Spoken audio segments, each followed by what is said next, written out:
চৈত্র থেকে হাঁটতে শুরু করে পাথর চাবড়ির মেলা যাবে, হেঁটে হেঁটে রাস্তায় খালার সঙ্গে দেখা, খালা কষ্ট হচ্ছে গো, বাস পাওনি না গাড়ি পাওনি? বলে দুট আটকুড়োর বেটা। কেন গো? বলে হুজুর বলেছে পায়ে হেঁটে গেলে হজে নেকি পাবে না। তোর হুজুরও জাহান নামে যাবে, তুই তো যাবেই যাবি। আমি চ্যালেঞ্জ ছুড়ে বললাম, এই আকীদা যদি কারুর থাকে, পায়ে হেঁটে পাথর চাবড়ি গেলে হজে যাওয়া, হজের নেকি পাওয়া যাবে, সঙ্গে সঙ্গে সে নিজের নাম জাহান নামে রেজিস্টার করবে। শুনে রেখে দেন, তিনটে জায়গা নেকির উদ্দেশ্যে, তিনটে জায়গা ছাড়া কোনো জায়গায় সফর করা যাবে না। কেউ যদি বলে জুম্মার নামাজ গিয়ে পড়বো নেকি পাবো, এতটুকু নেকি পাবেন না, ঘুরিয়ে গুনাহ হবে। কেউ যদি বলে পাথর চাবড়িতে জুম্মা পড়বো নেকি পাবো, জায়েজ নেই। নাম্বার এক, জায়েজ কোথায়? কেউ যদি নিয়ত করে আমি মক্কায় গিয়ে নামাজ পড়বো, নিয়ত করা মাত্র নামায় আমলে নেকি লেখা হবে। জোরে বলুন সুবহানাল্লাহ। মক্কা কার ঘর? আল্লাহর ঘর, কাবা ঘর, সেখানে যাবেন। কেউ যদি 1 রাকাত নামাজ মক্কায় পড়ে, 1,00,000 রাকাত নামাজের নেকি আপনার নামায় আমলে দেওয়া হবে। নাম্বার 2, মদিনা মানবারা, যেখানে আল্লাহর হাবিব সাল্লাল্লাহু আলাইহি সাল্লাম শুয়ে আছেন। নাম্বার 3, বাইতুল মাকদাস, আল আকসা মসজিদ, যেটা নিয়ে ফিলিস্তিন, গাজা, জেরুজালেমে যেটা যুদ্ধে জড়িয়েছে ইসরায়েলের সঙ্গে, ইরান, গাজা, ফিলিস্তিন, ওই আল আকসা। এই 3টে জায়গা ছাড়া নেকির উদ্দেশ্যে কোনো জায়গায় সফর করা যাবে না। আপনি যাচ্ছেন, আজমির গেছেন, আপনার সেখানে কোনো কাজের প্রয়োজন, আপনার মনে মনে হলো এখানে বড় আল্লাহর ওলির কবর জিয়ারত করতে পারেন। আপনি আপনার বাপের কবর জিয়ারত করুন, বোনের কবর জিয়ারত করুন, মায়ের কবর জিয়ারত করুন, জিয়ারত করা সুন্নত। কিন্তু অন্য ব্যক্তি যার সঙ্গে আপনার সম্পর্ক নেই, আপনি নেকির উদ্দেশ্যে তার মাজারে যাচ্ছেন, আমার বন্ধুগণ, আমার ভাই, খুব ভালো করে বুঝবেন দুঃখটা ওই জায়গায় আমাদের। আপনি একটা ট্যানার চাদর, যে চাদরটা 2000 টাকা দিয়ে মাজারে চড়াচ্ছেন, ওরে মূর্খ, ওই চাদরটা বাবার প্রয়োজন নেই, খাজা বাবার প্রয়োজন নেই। ওই 5000 টাকার চাদরটা ওখানে না চাপিয়ে 5000 টাকায় 20টা চাদর কিনে পাড়ার গরিব দিকে দে, শীতকালে তারা গায়ে দেবে, তোর জন্যে জান্নাতটা সহজ হবে। তাদের গায়ে চাদর তুলে দে, যাদের গায়ে চাদর নেই। বর্ধমান টাউনে গিয়ে দেখো কার গায়ে কাপড় নেই, তাকে একটা কাপড় কিনে দাও। পাড়ার খালাকে, চাচিকে কাপড় দাও, অনেক বেশি নেকি পাবে ওই কবরে চাদর চড়ানোর থেকে। আমি ভাই পীর বিরোধী নয়, আমি সিস্টেম বিরোধী লোক। তোমার সিস্টেম ভুল, আমি তোমার বিরোধী। তোমার চলার পথ ভুল, আমি তোমার বিরোধী। আজকে অবাক লাগে, বর্ধমান টাউন এত কাছে, আমরা বর্ধমানের মানুষ, ভেবে দেখুন, মহরমের দিনে 10ই মহরম যেভাবে মদ খেয়ে আমাদের মুসলিম ছেলেমেয়েরা ড্যান্স করে 10ই মহরম, বড় বাজারে, নাম করে বলছি, বড় বাজারে ওই ছেলেগুলো কোনো অমুসলিম ঘরের ছেলে নয়, মুসলিম ঘরের ছেলে। মেয়ে মদ খেয়ে সারা রাত 10ই মহরম ড্যান্স করে। এইটা যদি দুঃখ পালন হয়, এইটা যদি মুহাম্মদ সাল্লাল্লাহু আলাইহি সাল্লামের ভালোবাসা হয়, এরকম ভালোবাসার থেকে আমরা নফরতটাই ভালো, আমরা ওই কাজ করব না। এই ভালোবাসা যে মদ খেয়ে নাচ করবে, মদ খেয়ে সারা রাত ড্যান্স করবে, এটা ইসলাম? কে বলল আপনাকে এটা ইসলাম? এটার নাম ইসলাম নয়। ইমানদারির সঙ্গে বলুন তো, বিবাহটা, বিবাহ বন্ধনটা ইসলামের সুন্নত না সুন্নত নয়? সুন্নত। আচ্ছা, ইসলামে গান বাজনাটা কি? কথা বলে না? হারাম। আপনাকে আমি দেখিয়ে দেবো, এখন ম্যাক্সিমাম বিয়ে বাড়িতে 100টা যদি কাজ হয়, 90টা বিয়ে বাড়িতে হারাম কাজ হচ্ছে। যেখানে আমাদের মতো মৌলবীদের যোগদান করাটাই হারাম হয়ে গেছে, যোগদান করাটা হারাম হয়ে গেছে। আমি আপনাকে দেখিয়ে দেবো, বিয়েতে সারা দিন নাচছে, রং খেলে নাচছে, গান বাজনা চলছে বাড়িতে, বিয়ে বাড়িতে। আপনাদের দক্ষিণ দামোদরে চলে না, তাই তো? হ্যাঁ, হয়? আর কথা বলবে না, চলে, চালাবেন, মাঝে মাঝে ফাংশন করবেন। সব থেকে দুঃখ, দিনের বেলায় বিয়ে হবে, আই বড় ভাত, বেটাকে ক্ষীর খাওয়ালো, সেই স্টেজেতে ন্যাংটো নাচ হচ্ছে, ন্যাংটো নাচ নারী নিয়ে আসে। এমনও প্রমাণ আমার কাছে আছে, বেটার বিয়ে হচ্ছে, বাপ বেটা একটা মেয়েকে নিয়ে নাচছে, বাপ বেটা মুসলিম, তারা আবার বলে আমি মুসলমান। আমার কাছে প্রমাণ আছে, সন্ধ্যাবেলায় ইমাম সাহেব মিলাদ করলো, আমার বিটির বিয়ে মিলাদ, ইমাম সাহেব মিলাদ করে এসার নামাজ পড়ে বেচারা মসজিদে খানা খেতে বসেছে, হারামখোর ওই বক্সগুলোতেই যেগুলোতে মিলাদ হলো ওইগুলোতেই গান চালিয়ে দিয়েছে সেই রাত থেকে। এটা মুসলমানের হাত, কার গায়ে লাগবে জানি না, শুনে রেখে দেন। এরা জাতির কলঙ্ক, ইসলামের কলঙ্ক, এরা ইসলামের কলঙ্ক মাথায় রাখবেন। নাম্বার 2, নিকৃষ্ট পাপ যেটা, ওয়ালা তাকরাবুজ জিনা ইন্নাহু কানা ফাহিশা ওয়া সা সাবিলা। ব্যভিচার করা অনেক দূরের কথা, যে রাস্তায় ব্যভিচার হয় সেই রাস্তার ধারে পাশে তোমরা যাতায়াত করবে না। আজকে ভেবে দেখুন, খুব সূক্ষ্মভাবে আমার মায়েরা বোনেরা যারা, আপনি আমি কি মনে করেছি জিনাটা শুধুমাত্র শারীরিক মিলন? কে বলল আপনাকে যে শারীরিক মিলনটাই খালি জিনা? হাতের জিনা আছে, চোখের জিনা আছে, নফসের জিনা আছে, পায়ের জিনা, কানের জিনা, মুখের জিনা। হাতের দ্বারা কোনো নারীকে টাচ করলেন, আপনি বলুন তো, আপনার বাড়িতে বিয়ের অনুষ্ঠান, আপনি নামাজি, মসজিদে নামাজ পড়েন 5 ওয়াক্তের, আপনি তাহাজ্জুদ পড়েন, বিটির বিয়ে দিচ্ছেন কিংবা বেটার বিয়ে, আপনার ছেলে বৌমা বিটি আত্মীয় স্বজন যে মহিলারা এসছে তারা ড্যান্স করছে, গায়ে গা লাগিয়ে, ভাবির কোমর ধরে, সেলোজের কোমর ধরে ড্যান্স চলছে, হাত ধরে ড্যান্স চলছে, গাল টেনে দিচ্ছে। আপনার জানা আছে যে জাহান্নামটা তোমার মতো নামাজির দ্বারাতেই উদ্বোধন হবে? দাইয়ুস কোনোদিন জান্নাতে প্রবেশ করবে না।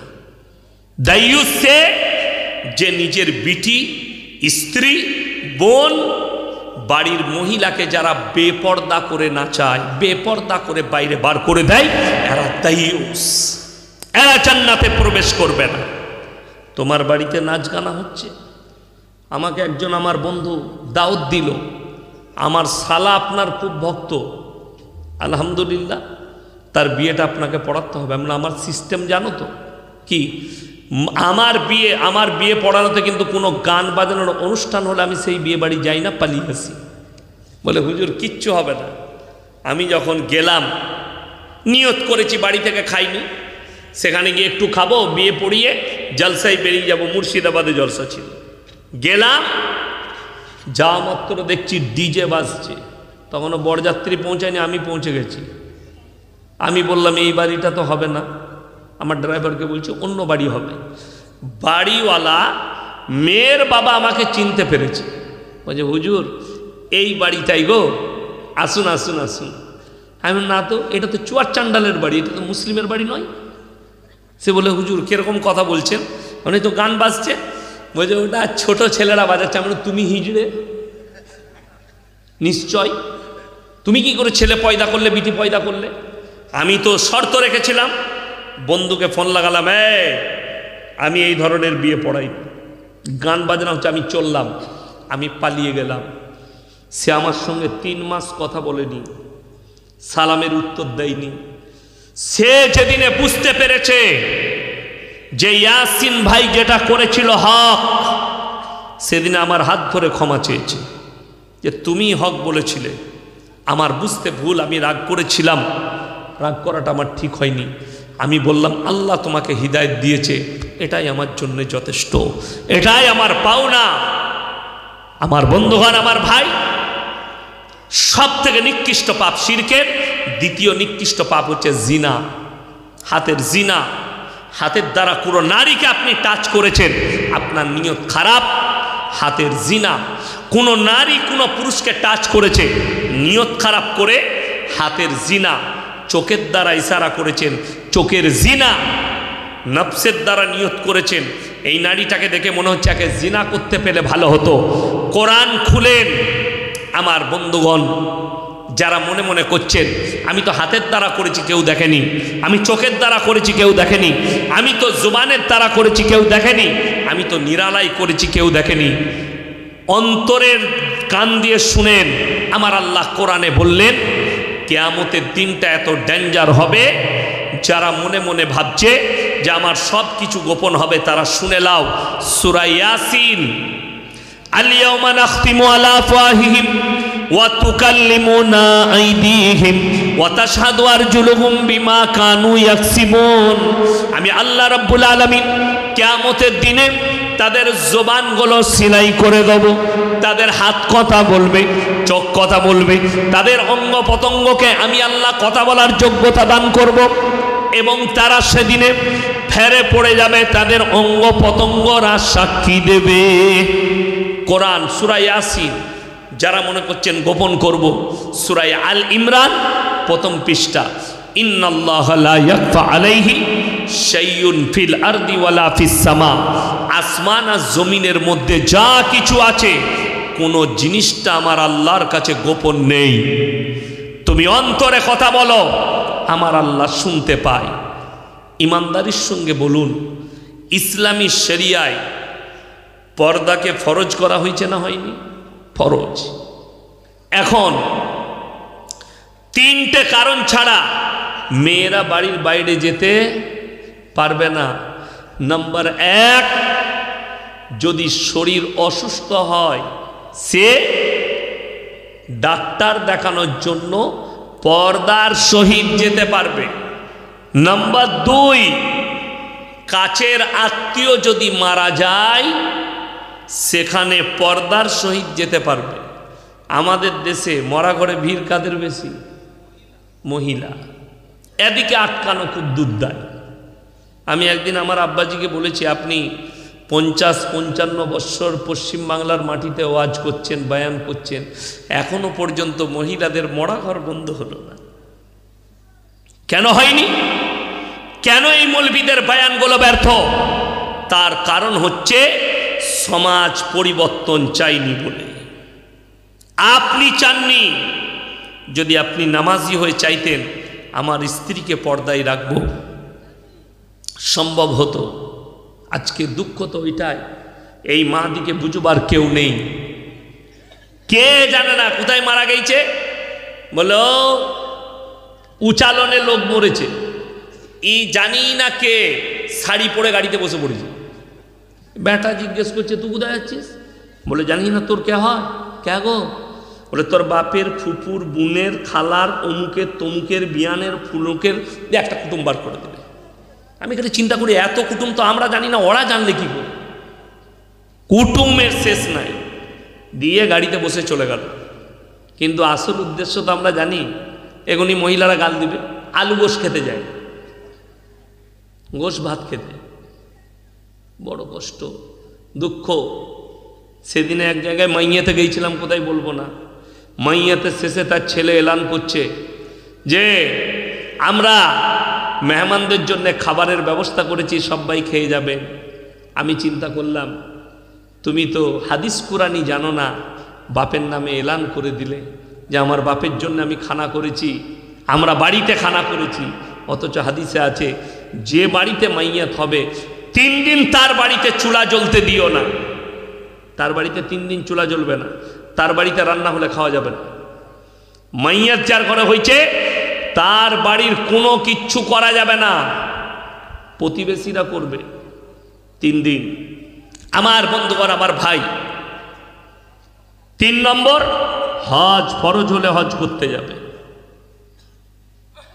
কোনো মৌলবি যদি বলে দেয় যে না বাজারে যেতে পারবে না, মেলায় যেতে পারবে না, যেখানে মন যাবে ঘুরতে যেতে পাবে, সেই মৌলবির আভারই থাকবো আমি। নাই, যেতে পাবে না। আজকে কষ্টটা বলে দিই, একটা পালস চকলেটের দাম কত? 1 টাকা। সেই চকলেটটা কোনো দোকানদার যদি ছিঁড়ে বিক্রি করে, কেউ কিনবে? প্লেটে রেখে মাছি বসেছে, ধুলো পড়েছে, তুমি 1 টাকা চকলেটের ইজ্জত বুঝতে পারলে, কিন্তু তোমার মায়ের ইজ্জত বুঝতে পারলে না, তোমার বোনের ইজ্জত বুঝতে পারলে না। ওয়াদরিব খুমুরিহিন্না আলা জুনুবিহিন, হে নারী তুমি পর্দা নির্ধারিত করো, তোমরা কোনোদিন ধর্ষিত হবে না, লাঞ্ছিত হবে না, ব্যভিচারী হবে না, তোমরা নিজেকে ঢেকে লাও। আপনি নিজের স্ত্রীকে ঢাকতে পারলেন না। ইমানদারির সঙ্গে আরো বুঝিয়ে দিচ্ছি, যারা পর্দা বুঝতে পারেননি আমি গুদা বাংলায় বুঝিয়ে দিচ্ছি। আমি আর ভাই আমার বন্ধু, অন্তরের বন্ধু হলে মজাক হয় না? হয় না? মজাক হয়। তো এখন যখন বন্ধুকে যদি কেউ মজাক করে বলে, ভাই তোমার বইয়ের ব্লাউজের সাইজ কত, ঝগড়া, বন্ধুত্ব থাকবে না, শেষ হবে। কথা বলে না, শেষ হয়ে যাবে 20 মিনিট। কেন? আমার বিবির জন্য এত বড় কথা যে তোর বইয়ের ব্লাউজের সাইজ কত? ভেবে দেখুন, খালি বন্ধু তোমাকে ইয়ার্কি মেরে বলেছে তোমার বিবির ব্লাউজের সাইজ কত, তুমি সম্পর্ক ছিন্ন করেছো। আর তোমার বিবি বর্ধমান টাউনে গেছে, শেয়ারা বাজারে গেছে, গিয়ে বলছে দাদা, পর পুরুষ বসে আছে, দাদা আমার একটা 36 সাইজের ব্লাউজ দাও, তখন তোকে লজ্জা লাগে না? ঠিক বললাম না ভুল বললাম? তোমার বিবিকে বাজারে ঠেলে দিয়েছো। দাইয়ুস তো তারা, দাইয়ুস জান্নাতে প্রবেশ করবে না। দাইয়ুস হচ্ছে সে নিজের বিবিকে, বিটিকে, বোনকে বাজারে ঠেলে দিয়েছে, নিজেকে মনে করছে মুমিন। আর দাইয়ুস কোনোদিন জান্নাতে প্রবেশ করবে না। তুমি বাজারে কি করে ঠেললে তোমার বোনকে, তোমার বিটিকে?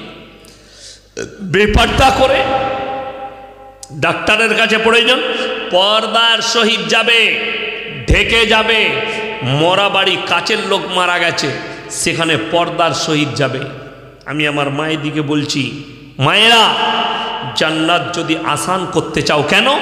রসুল সাল্লাল্লাহু আলাইহি সাল্লামের হাদিস, আখরি জামানায় মহিলারা কাপড় তো পরবে, তারপরও ন্যাংটো অবস্থায় থাকবে, ন্যাংটো অবস্থায়। আমি বর্ধমানে আসা নার্সিংহোমে মালিক আমাদের নাসির ভাই, খতিব ভাই, জয়নাল ভাই, আমি মাঝে মাঝে বসি, খুব ভালো সম্পর্ক। ওদের রেজিস্ট্রেশনগুলো, রেজিস্ট্রারি যেগুলো আছে, খুঁজলেন গিয়ে, এই পুরো 2025 সালে যতগুলো বাচ্চা জন্ম নিয়েছে, বেশিরভাগ ছেলে না বেশিরভাগ মেয়ে?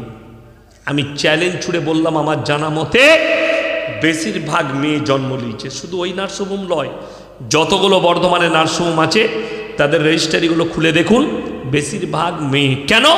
রসুলের হাদিস, আখরি জামানায় মহিলার সংখ্যা বেড়ে যাবে, পুরুষের সংখ্যা কমে যাবে। আল্লাহ নবীর যেগুলো কিয়ামতের আলামত বলেছেন প্রকাশ পেতে শুরু করে দিয়েছে। নাম্বার 1, আল্লাহর ঘর মসজিদ, যেখানে মানুষ দুনিয়াদারির কথা বলবে। এখন মসজিদের ভেতরে দুনিয়াদারির কথা হচ্ছে না? হয়নি? কথা হচ্ছে আমার ভাই। নাম্বার 2, রাস্তাঘাটে গাধার মতো নারী পুরুষ জিনা করতে লাগবে, গাধার মতো।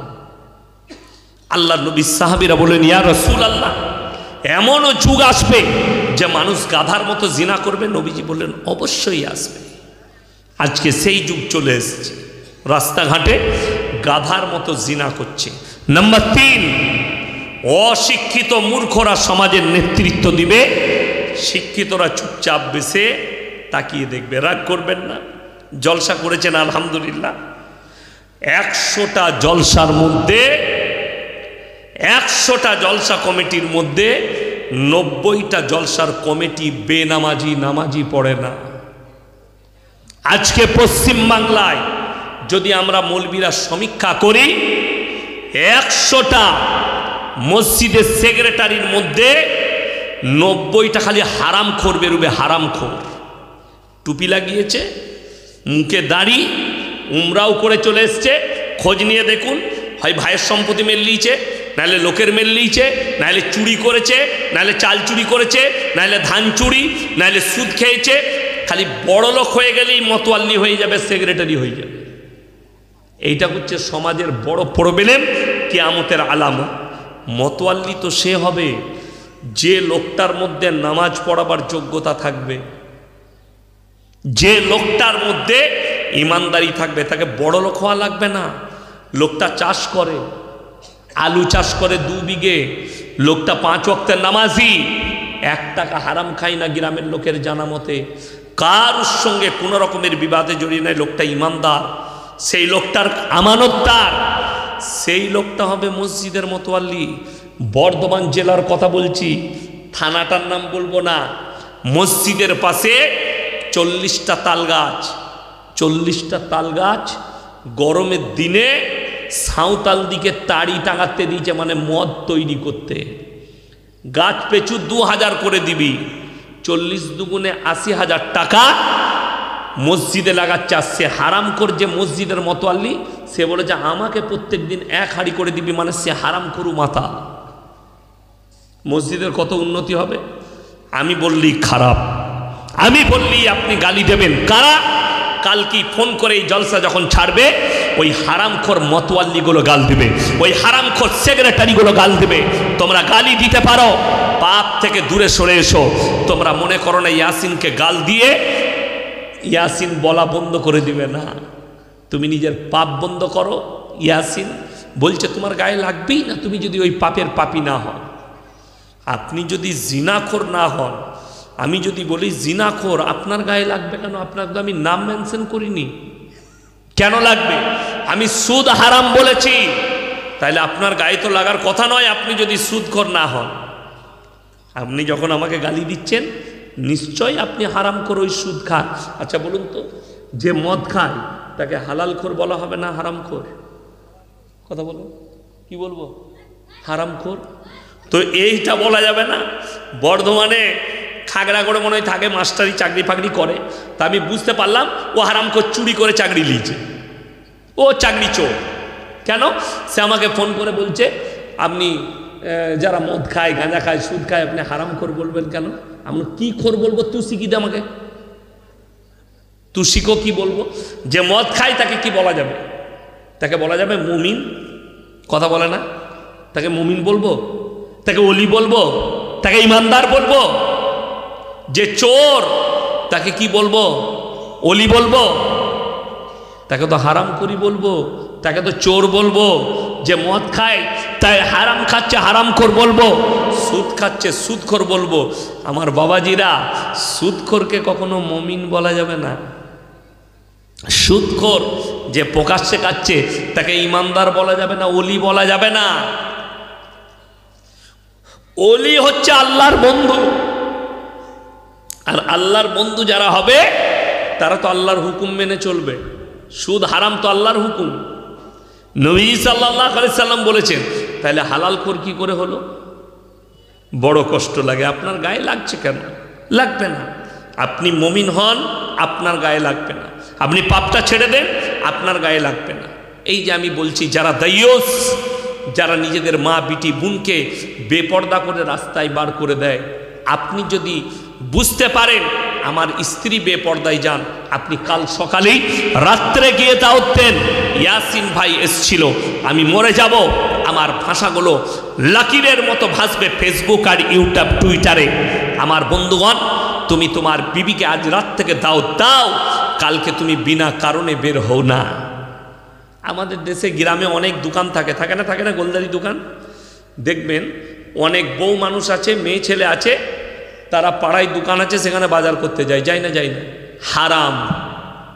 আমি বাপের বেটা বলে গেলাম, হারাম। যদি কারুর বউ যায় পাড়ার দোকানে বাজার করতে, তার জন্যে জাহান্নামে। শুনে রেখে দেন, আপনার বিবি একা জাহান্নামে যাবে না। একটা মহিলা একা জাহান্নামে প্রবেশ করবে না।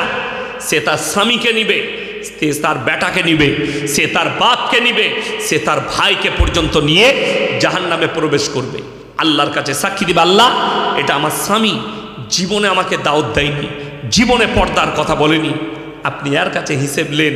কোরআনে আছে তোমার স্ত্রীকে তোমার জন্য খেতিবাড়ি করা হলো।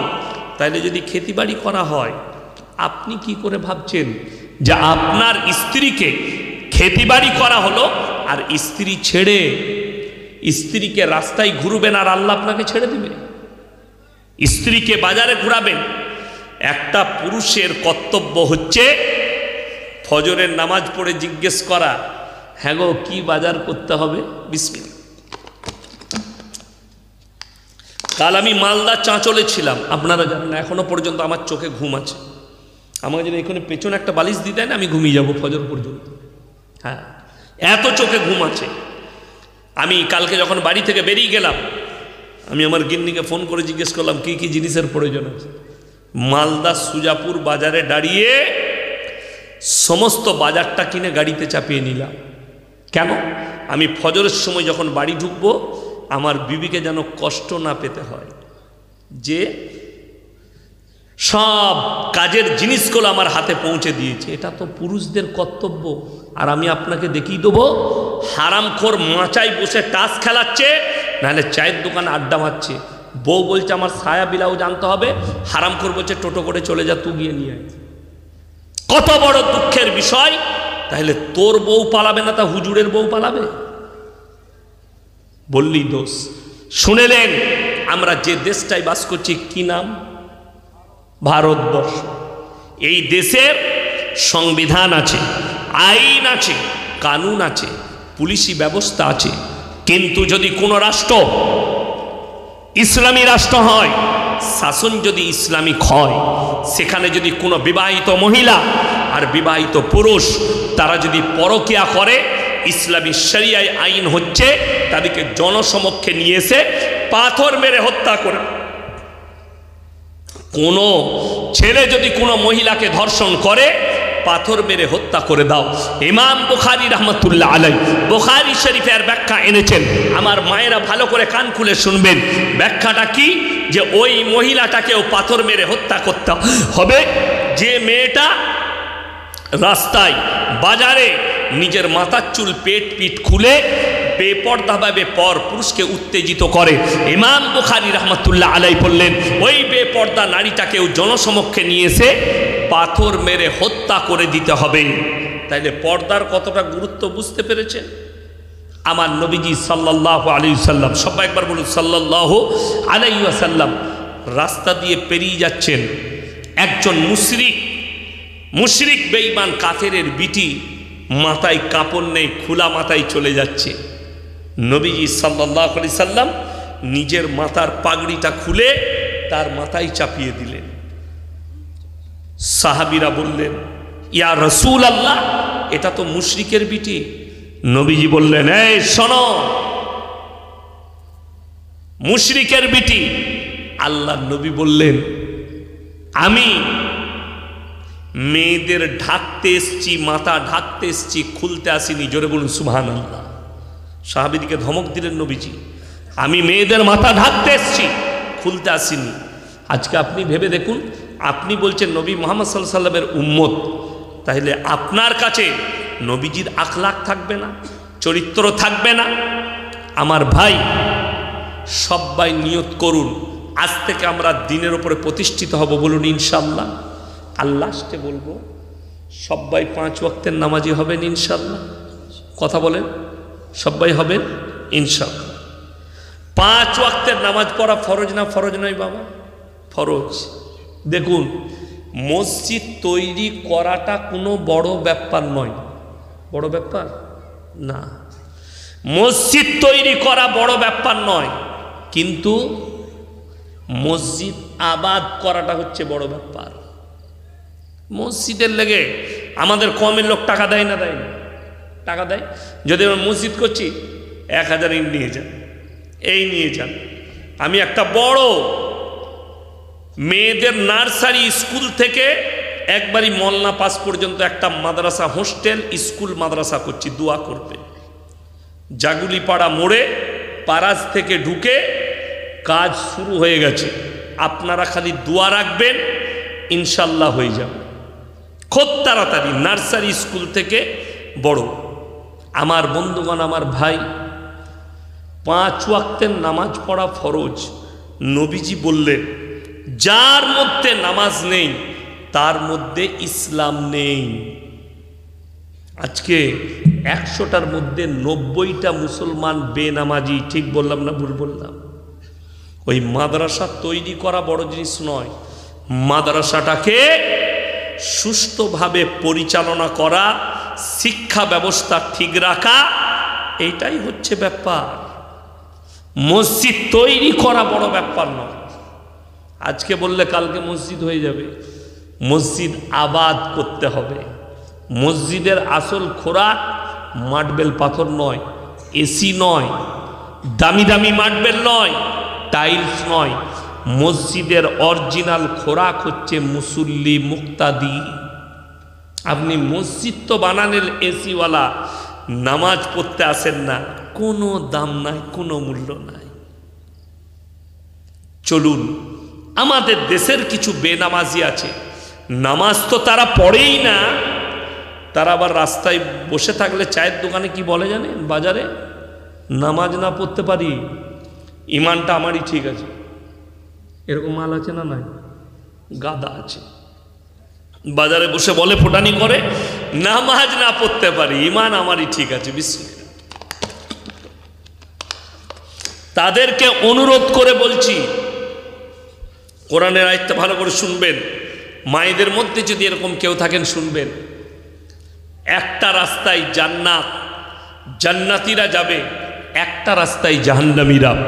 আমার আল্লাহ কোরআনে বললেন, জাহান্নামীদিকে দাঁড় করাবে কারা? জান্নাতীরা। ফি জান্নাতি ইয়াতাসাআলুনা আনিল মুজরিমিনা মা সালাকাকুম ফি সাকার। এই জাহান্নামী ভাইরা, দাঁড়াও দাঁড়াও, তোমরা তো বলতে আমরা ভালো লোক, তোমরা তো বলতে ইমানদার, তোমরা আজকে জাহান্নামে যাচ্ছ। 1 নম্বর উত্তর যেটা দিবে মারাত্মক। ক্বালু লাম নাকু মিনাল মুসাল্লিন, আমরা নামাজি মুসল্লিদের মধ্যে ছিলাম না। এটা 1 নম্বর, আমরা নামাজি মুসল্লি ছিলাম না, আল্লাহ তাই আমাদেরকে জাহান্নামে পাঠিয়েছে। ওয়ালাম নাকু নুতিমুল মিসকিন, আর আমরা মিসকিনকে খানা খাওয়াইতাম না। ওয়াকুন্না নাহুদু মাল খাইদিন, আর দাড়ি টুপি নামাজি মুসল্লি দিকে দেখে হাসি ঠাট্টা বিদ্রুপ করত, তাদের সঙ্গে আমরাও সাথ দিতাম। তাই আল্লাহ আমাদিকে জাহান্নামে পাঠিয়েছে। আমার বন্ধুগণ, আমার ভাই, এরপরে লাস্টে আশরাফ ভাই আসছেন। আমি 3টে বললাম না, যে 3টে জিনিস দুনিয়াতে যারা রেখে যাবে, কবরে শুয়ে শুয়ে কিয়ামত পর্যন্ত নেকি পাবে। জোরে বলুন সুবহানাল্লাহ। নাম্বার 1, নেক সন্তান। সন্তান যদি নেক হয়, বাপ চলে গেলে বাপের লেগে দোয়া করবে, দান খয়রাত করবে, বাপের কবর জিয়ারত করবে, বাপের জন্যে আল্লাহর কাছে কান্নাকাটি করবে। নাম্বার 2, আপনি বেঁচে থাকতে সাদকায়ে জারিয়া করে যান। মসজিদের জন্যে আমার 5 ব্যাগ সিমেন্ট, মসজিদে আমার একটা পাথর, মসজিদে আমার 5000 টাকা, কিয়ামতের সকাল পর্যন্ত নেকি পাবে। মসজিদ মাদ্রাসায় সাদকায়ে জারিয়া। নাম্বার 3, খাইরুকুম মান তাআল্লামাল কুরআন আল্লামাহু, যারা ইলম হাসিল করে আর অপরের কাছে পৌঁছে দেয়। আমি আজকে বলে গেলাম সুদ খাওয়া হারাম, আপনি জেনে গেলেন। সকালবেলায় কেলেন পুলে বসে আপনি বললেন, কালকে ইয়াসিন ভাই আমাদের গ্রামে এসেছিল গো, তিনি বলে গিয়েছেন সুদ খাওয়া হারাম, জীবনে খাবি না। এই আপনার কথা শুনে যদি সেই মানুষটাও পরিবর্তন হয়, আমি তো সাদকার নেকি পেলামই পেলাম, আপনিও পাবেন। ওই জন্য এই 3টে কাজ আমরা সকলে করব।